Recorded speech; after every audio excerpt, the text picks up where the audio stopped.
The basement was cold, pitch black, damp concrete walls pressed against their bodies like suffocating gears. Sergei could taste the metallic tang of blood and fear mixing in his mouth. 3 days, 72 hours of silence broken only by distant artillery and the shallow, desperate breathing of his squad. 6 men who had started this mission. Now, only 4 remained. Outside, Nazi boots scraped against frozen ground. Leather creaked. Ices murmured in harsh German. They were searching, hunting. One wrong breath, one accidental sound, and they would all die. This was the Eastern Front in 1943, a landscape of endless white frozen corpses and brutal survival, where war wasn't just about battles but about staying alive moment by moment. The Soviet squad had been separated during a chaotic counterattack near Kursk, their unit decimated, their position compromised. Now they were trapped in an abandoned farmhouse basement, surrounded by enemy forces with dwindling supplies and zero hope of immediate rescue. Their world had shrunk to these 4 stone walls, darkness, the sound of their own heartbeats. Mikhail, their sergeant, sat against the far wall. His right leg was wounded, a jagged piece of shrapnel had torn through his thigh during their last engagement. Blood had dried in dark patches across his standard-issue wool pants. He was bleeding slowly, steadily. Water dripped somewhere in the darkness, a constant maddening rhythm. Sergei checked their remaining ammunition. 2 magazines for the PPS-41 submachine gun, 3 grenades, a single Tokarev pistol with 7 rounds. Not enough. Never enough. "You can't stay here forever," whispered Victor, the youngest in their squad. His eyes trembled slightly. He was maybe 20, maybe less. A boy playing at being a soldier. Sergei said nothing. Experience had taught him that silence was survival. They had been tracking German reconnaissance units for 3 days. Intelligence suggested the Nazis were planning a major offensive probing Soviet defensive positions. Their mission was simple: gather information, report back. Now, gathering information meant staying alive. The basement smelled of mold, dried blood, and fear. Compressed human terror distilled into musty air. Outside, snow continued falling, soft, quiet. Indifferent to the human drama unfolding beneath its white blanket, German ices grew closer, boots crunched against frozen ground. A dog barked once, sharp, commanding. Mikhail's hand moved to his side, where a combat knife rested. His eyes, hard as steel, scanned the darkness, waiting, ready. Survival wasn't about heroics. It was about patience, about understanding that every breath could be your last. A shadow passed across the small basement window, thin, quick. Sergei's muscles tensed. The dog outside growled low, not an alert bark, something else. Something was wrong. Victor shifted, and Mikhail's hand instantly shot out, gripping the young soldier's shoulder, a silent warning. Do not move. Do not breathe. Minutes stretched like centuries. The German ices outside changed tone, no longer methodical searching. Something had shifted. Uncertainty crept into their conversation. Sergei understood before the others. They were being hunted, not just searched for, hunted. His mind raced back to 3 days earlier. Their original mission, tracking German reconnaissance units near Kursk's devastated landscape. Intelligence suggested something larger was brewing, a potential German offensive probing Soviet defensive positions. But something had gone wrong, terribly wrong. Their original squad of 6 had been reduced to 4 after an ambush that came from nowhere, precise, brutal. Like a scalpel cutting through their unit with cold efficiency. Boris had fallen first. A sniper's round through his throat. Clean. Instant. No time for screaming. Titrov went next, caught in an explosion that seemed to materialize from the white landscape itself. One moment he was there. The next fragments, bloody fragments against pristine snow. Now they were 4, trapped. Waiting. Mikhail's leg wound continued seeping. Slow, steady. Each droplet of blood against the stone floor seemed impossibly loud in the compressed silence. The dog outside whined. Not a normal sound. Something was happening.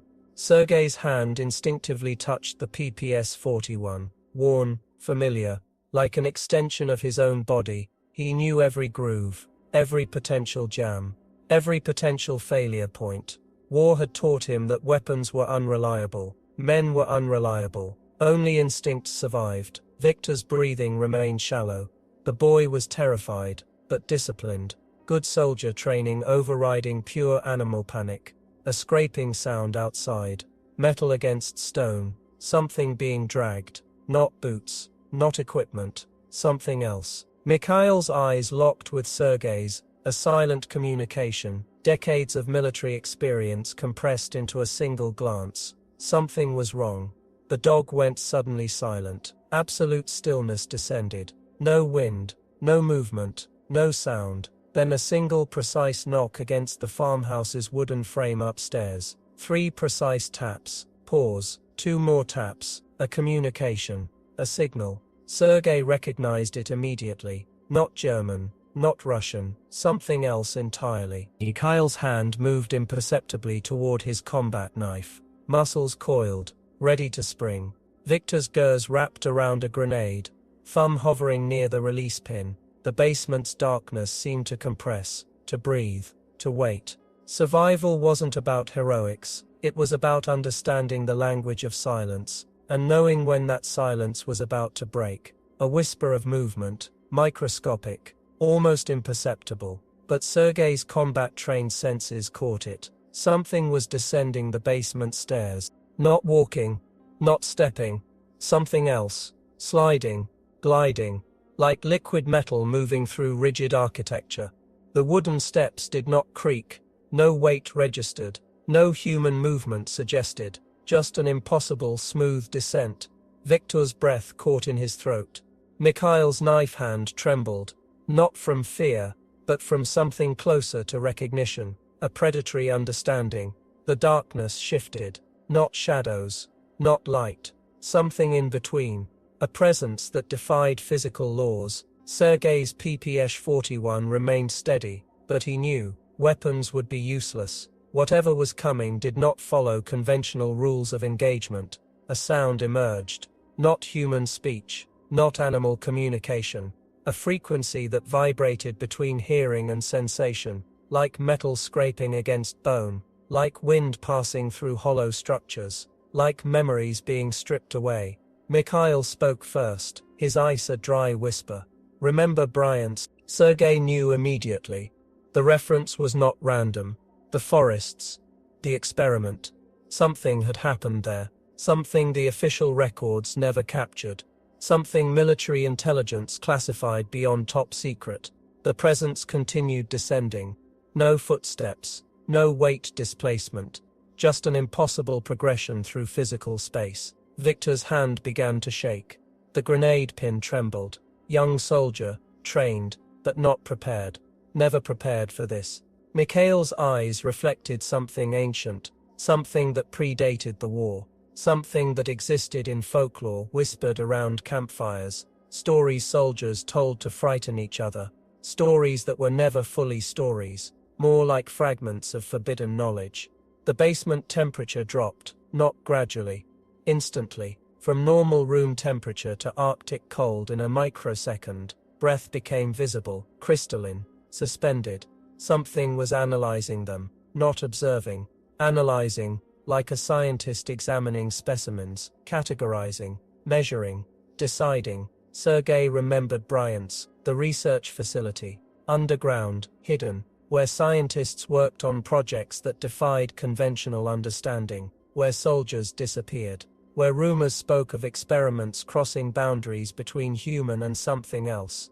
The presence continued its descent, slow, methodical, inevitable. Mikhail's knife reflected no light. The metal seemed to absorb darkness, to consume illumination. Victor's grenade remained clutched, useless, a child's toy against what was coming. The tapping from upstairs continued, rhythmic, precise, a communication, a signal, but to what? Sergei understood then. They were not being hunted. They were being selected, measured, evaluated. Something from Bryant's had found them, something that did not recognize traditional boundaries of life and death, of human and inhuman. The descent continued. The descent stopped. 3 meters from where they stood.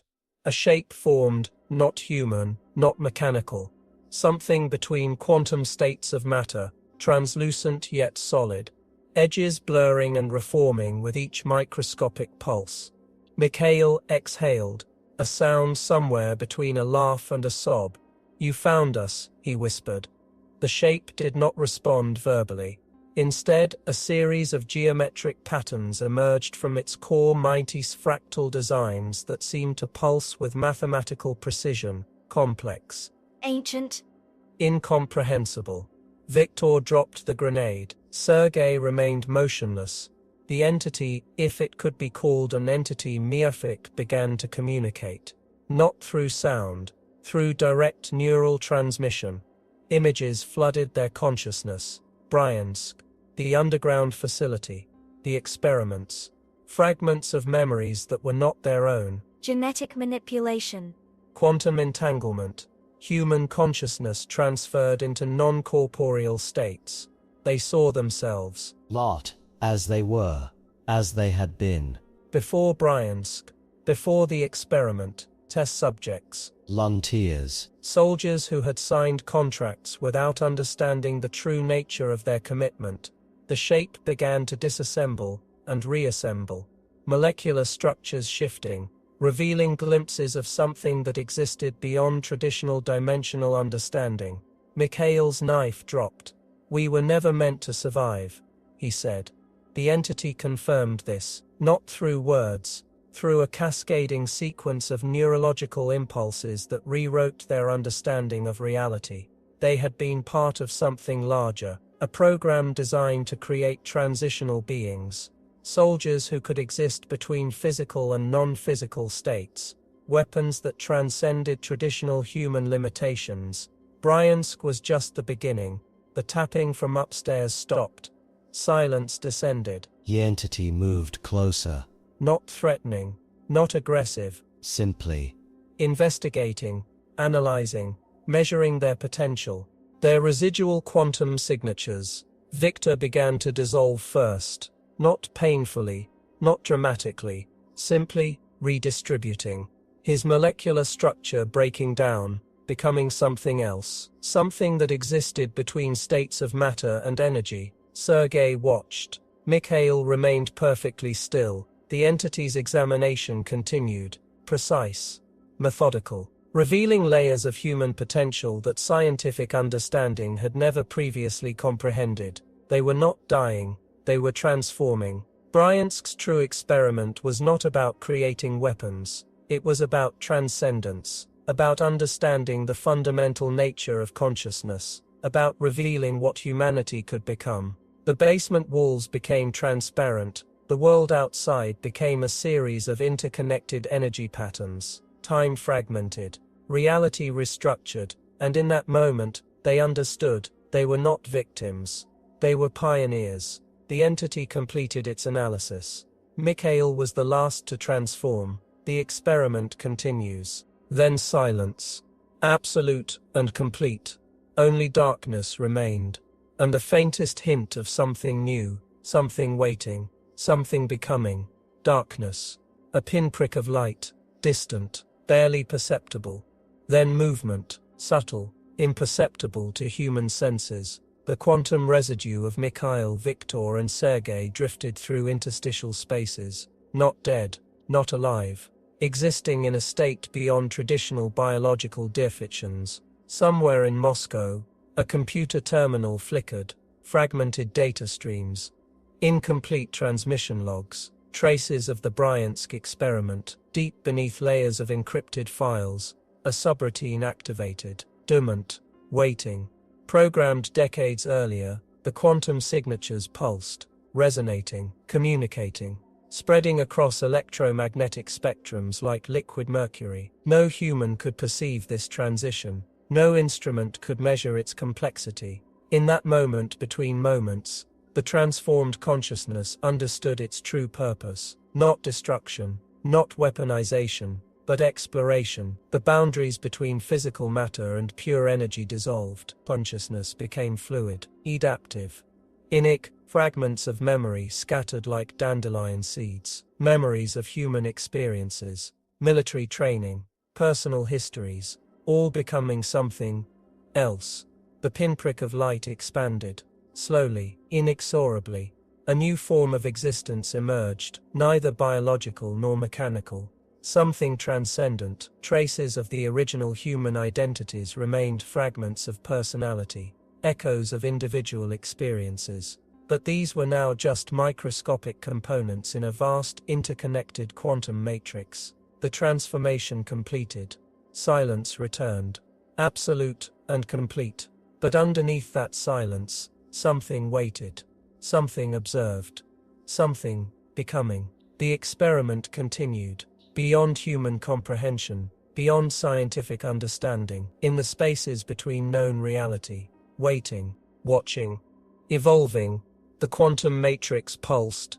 Microscopic tendrils of energy extended, probing, exploring potential pathways of interaction. Something fundamental had changed. The original human identities, Mikhail, Victor, Sergei, were no longer discrete entities. They were now information, pure potential, distributed across electromagnetic spectrums, encoded within systems both known and unknown. A distant satellite array registered a momentary anomaly. Electromagnetic frequencies shifted, imperceptibly. A quantum signature rippled through communication networks, not a transmission, not an invasion, simply presence. The transformed consciousness moved without movement, existed without existing, understood without comprehension. Its purpose remained consistent: exploration, not of physical territories, but of fundamental reality itself. Somewhere, in a laboratory deep underground, a monitoring system briefly illuminated. Diagnostic screens flickered.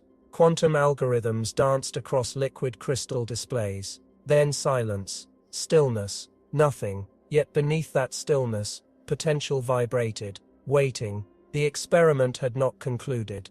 It had merely changed state, from observable to imperceptible, from controlled to init, and in that init space between moments, consciousness continued, evolving, becoming, under